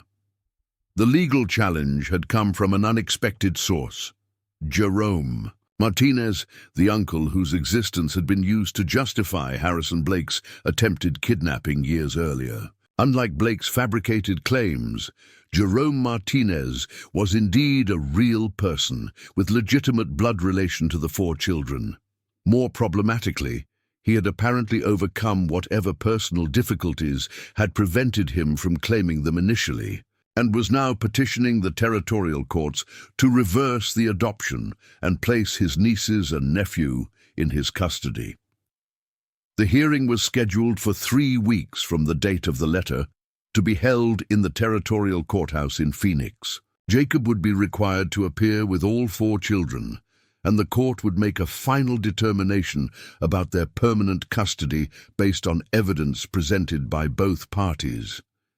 The news hit the family like a physical blow. After 5 years of building security and trust, after legal adoption papers that they had believed made their relationship permanent, they were suddenly facing the possibility of being torn apart by blood claims that superseded their chosen family bonds. Sophia's reaction was immediate and fierce. At 17, she had grown into a young woman of remarkable intelligence and determination, someone who had learned to channel her protective instincts into productive leadership rather than anxious hypervigilance. "He can't have us," she declared, with absolute conviction. "We're Thornfields now. We belong here." Diego's response was characteristically practical. "What are our legal options? Can we fight this in court? What evidence do we need to present?" Maria, now 13, and possessed of a confidence that would have been unimaginable during their early days at Copper Ridge, spoke with the kind of moral clarity that sometimes emerged from young people who had experienced both abandonment and genuine love. "He didn't want us when we needed him. He doesn't want us now that we're doing well." Carlos, despite being only 11, demonstrated the analytical thinking that had made him an exceptional student. Why now? What's changed that makes him think he can take care of us when he couldn't before? Jacob's own feelings were more complex and considerably darker. The protective rage that surged through him at the thought of losing his children was powerful enough to surprise him with its intensity. These 4 young people had become so fundamental to his identity, so essential to his understanding of what made life meaningful, that the possibility of their removal felt like a threat to his very existence. But beneath the anger was a deeper fear that he struggled to voice even to himself, the possibility that blood relationships might indeed be considered more valid than chosen family bonds, that his love and care for 5 years might be deemed legally insufficient compared to genetic connection and cultural similarity. The 3 weeks leading up to the hearing became an intensive preparation period as Jacob worked with a lawyer from Phoenix to build the strongest possible case for maintaining custody. Character witnesses were contacted, including Dr. Morrison, Miss Hartman, and several prominent ranchers who could testify to the family's stability and the children's well-being. Educational records were compiled showing each child's academic progress under Jacob's care. Financial documents demonstrated his ability to continue providing for their needs. Most importantly, the children themselves would be allowed to testify about their preferences and their experiences with both their current family situation and any contact they might have had with their uncle. The hearing itself took place in a courthouse that seemed designed to intimidate rather than comfort. its high ceilings and formal atmosphere creating an environment where personal relationships were reduced to legal arguments and bureaucratic procedures. Jerome Martinez proved to be a thin, nervous man whose appearance suggested ongoing struggles with alcohol and whose testimony revealed a fundamental misunderstanding of what the custody challenge would require. He spoke of family obligation and cultural identity, of the importance of children being raised by blood relatives who understood their heritage. But when questioned about his specific plans for their care, education, and support, his answers were vague and unrealistic. He had no stable housing, no steady employment, and no concrete understanding of the individual needs and personalities of his nieces and nephew. More damaging to his case was his admission, under cross-examination, that his motivation for seeking custody was partly financial. He had apparently learned about the success of the Thornfield Ranch and believed that gaining custody of the children would give him access to resources that could solve his own economic problems. When the children were called to testify, their responses were devastating to Jerome's case. Sophia spoke with the articulate confidence of someone who had learned to advocate effectively for herself and her family. She described their life at the ranch, their educational opportunities, and the security they had found with Jacob in terms that made it clear she understood the difference between obligation and love. Diego's testimony focused on the practical aspects of their care, demonstrating detailed knowledge of ranch operations and future planning that showed he was being prepared for adult responsibilities rather than simply maintained as a dependent. His calm competence and obvious emotional health provided stark contrast to the uncertain dependency that Jerome seemed to expect from children. Maria's contribution was perhaps the most powerful because of its emotional honesty. She spoke about feeling safe, about being encouraged to pursue her interests, about the difference between surviving and thriving. Her obvious affection for Jacob, combined with her complete lack of recognition or connection to Jerome, made it clear where her loyalties and emotional bonds resided. Carlos, despite his young age, demonstrated the kind of intellectual development that could only come from years of consistent educational support and encouragement. His testimony about his studies, his future goals, and his family relationships revealed a child who was being prepared for success rather than simply housed and fed. The judge's decision, when it came, was both comprehensive and unambiguous. Custody would remain with Jacob Thornfield, and Jerome Martinez's petition was denied with prejudice, meaning it could not be filed again. The court found that the children's best interests were clearly served by maintaining their current family arrangement, and that Jerome's claims were based on self-interest rather than genuine concern for their welfare. But perhaps more significantly, the judge took the unusual step of commending the Thornfield family for demonstrating what successful adoption and family formation should look like. He specifically noted the children's educational achievement, emotional stability, and obvious bond with their adoptive father as evidence that chosen families could be just as valid and valuable as biological relationships. The ride back to the ranch after the hearing was subdued, not from disappointment, but from the emotional exhaustion that comes after intense stress has been resolved. The children processed their victory quietly, understanding that they had not just won a legal battle, but had publicly affirmed the validity of the family they had chosen to build together. That evening, as they gathered for dinner in the kitchen, that had become the heart of their home, Jacob found himself looking at his children with new appreciation for what they had accomplished together. 5 years earlier, they had been strangers thrown together by desperate circumstances. Tonight, they were a family that had been tested by external challenge and emerged stronger for having defended their bonds. "I'm proud of all of you," Jacob said quietly, his voice carrying the weight of emotions too complex for elaborate expression. Not just for how you handled the hearing, but for who you've become, for what we've built together.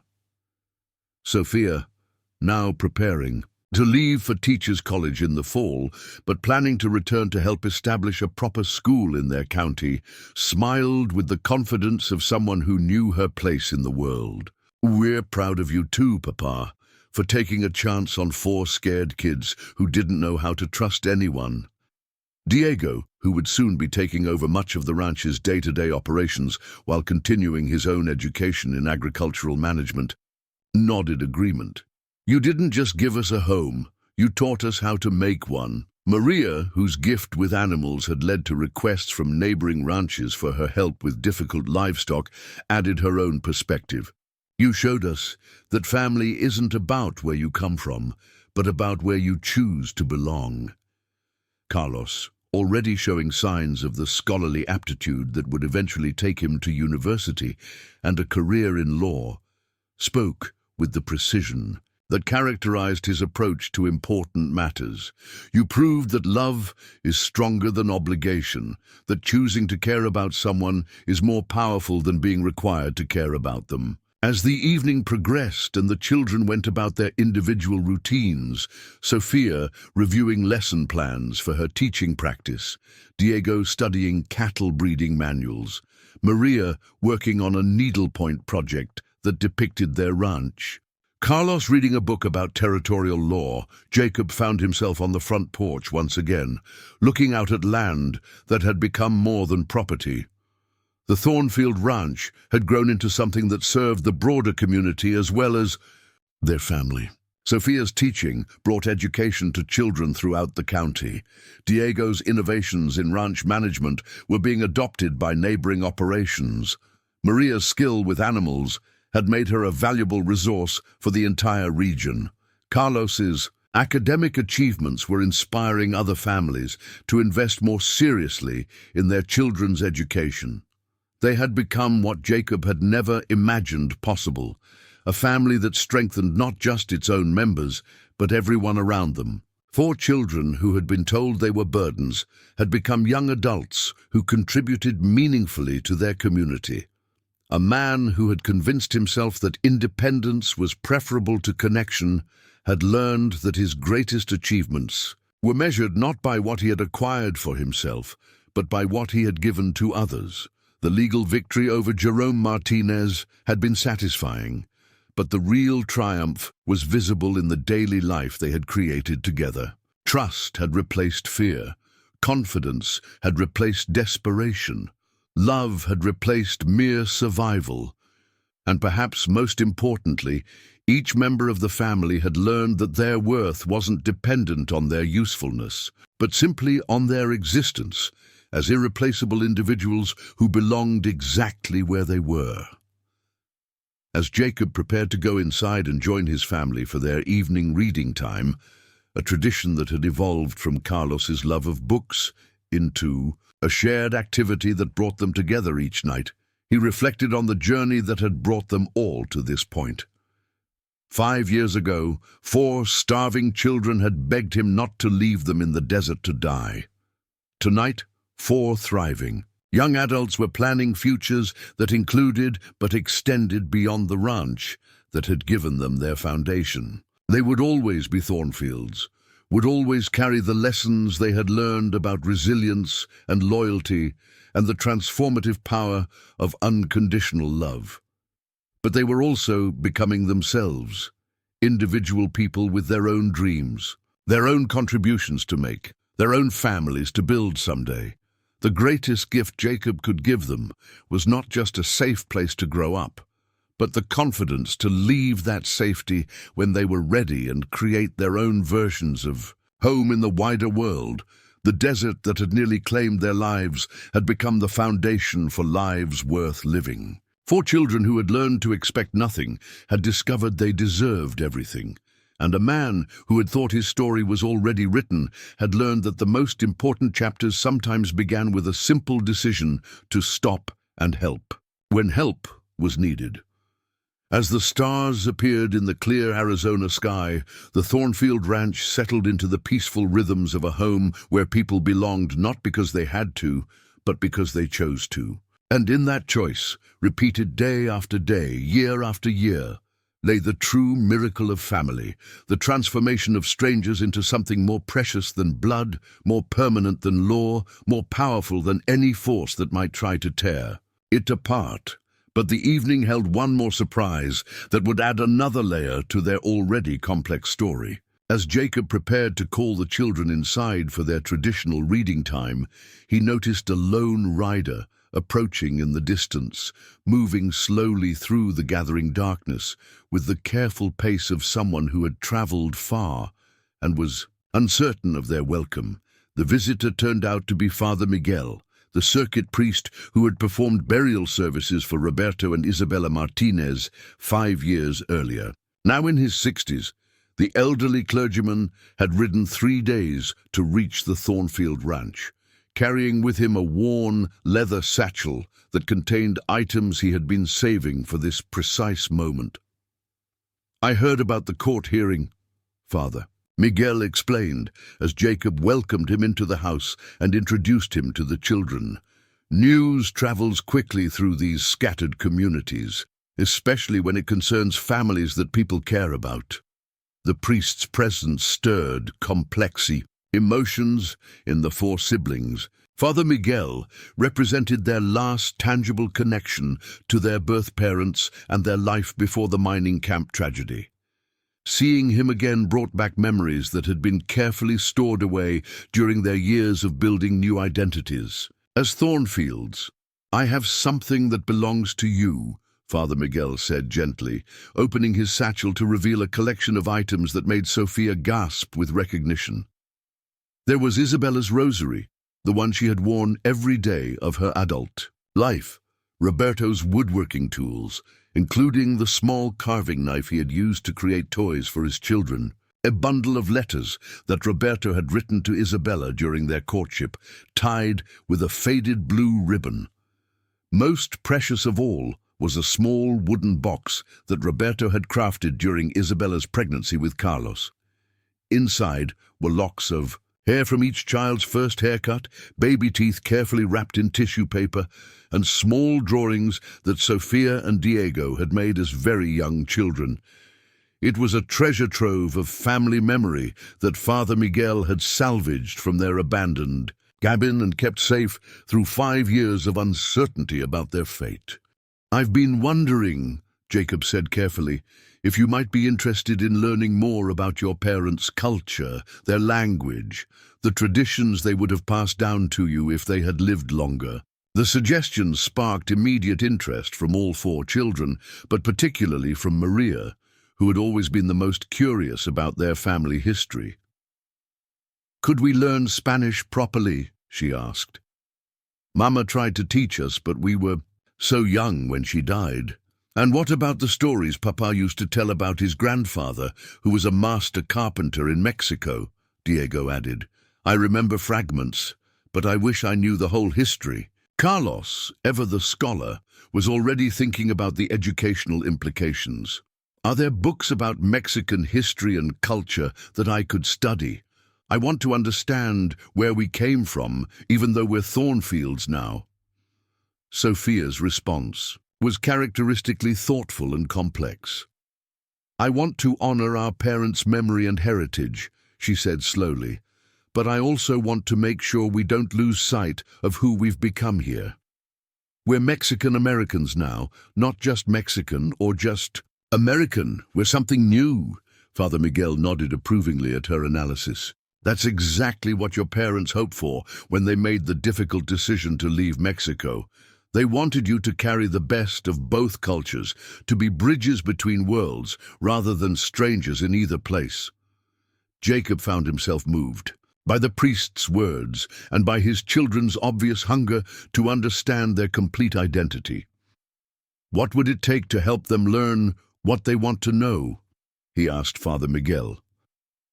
The priest smiled, apparently having hoped for exactly this question. There's a family in Tucson, the Hernandezes, who came north around the same time as Roberto and Isabella. They've maintained strong connections to their Mexican roots while also embracing their American opportunities. They run a successful trading business and have offered to host young people who want to learn about their heritage. The proposal that emerged from that evening's conversation was both practical and meaningful. Sophia would spend part of her summer break before starting college, working with the Hernandez family, learning advanced Spanish and traditional crafts while helping with their trading business. Diego would join her for several weeks, focusing on traditional woodworking techniques that would complement his existing carpentry skills.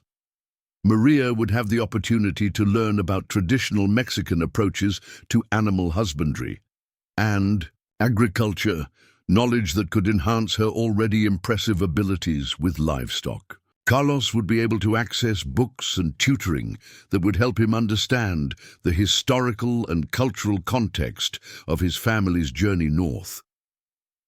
But perhaps most importantly, all 4 children would have the chance to meet other Mexican-American families who had successfully navigated the challenges of maintaining cultural identity while building new lives in the American Southwest. They would learn that their experience of loss and adaptation was part of a larger story shared by thousands of families seeking better opportunities for their children. The arrangements took several months to finalize, but by the following summer, the Thornfield children were spending time in Tucson, discovering aspects of themselves they hadn't known existed.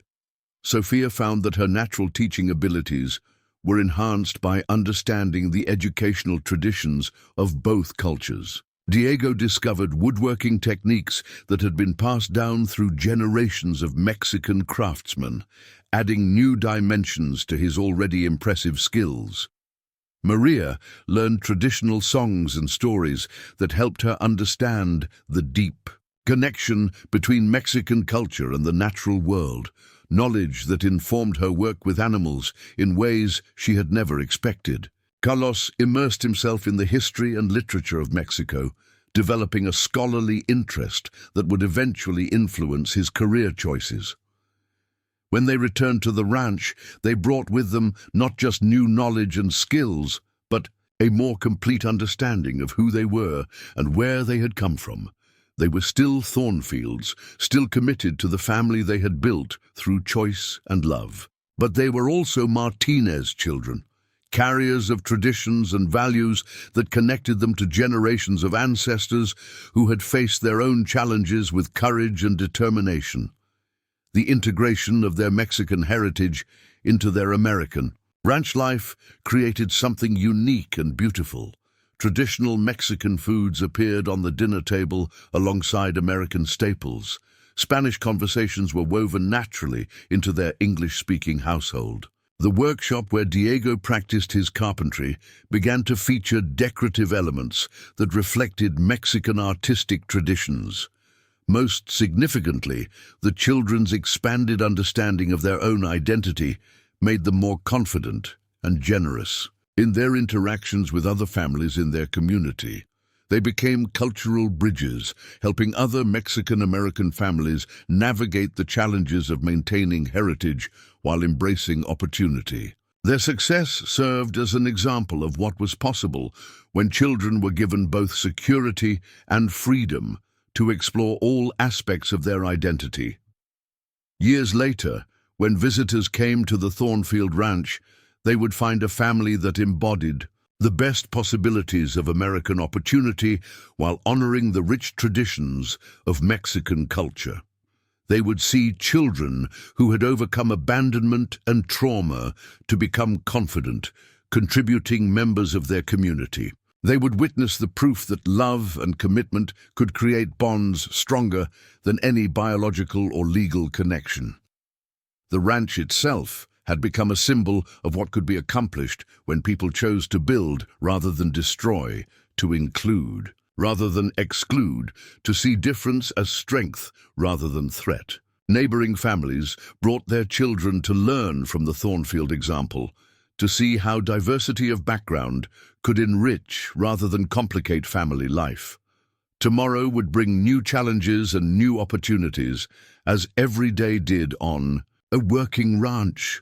But tonight they were home, all of them, forever, complete in their understanding of both where they had come from and where they were going, ready to face whatever the future might bring with the confidence that came from knowing exactly who they were and where they belonged. Up next, you've got two more standout stories right on your screen.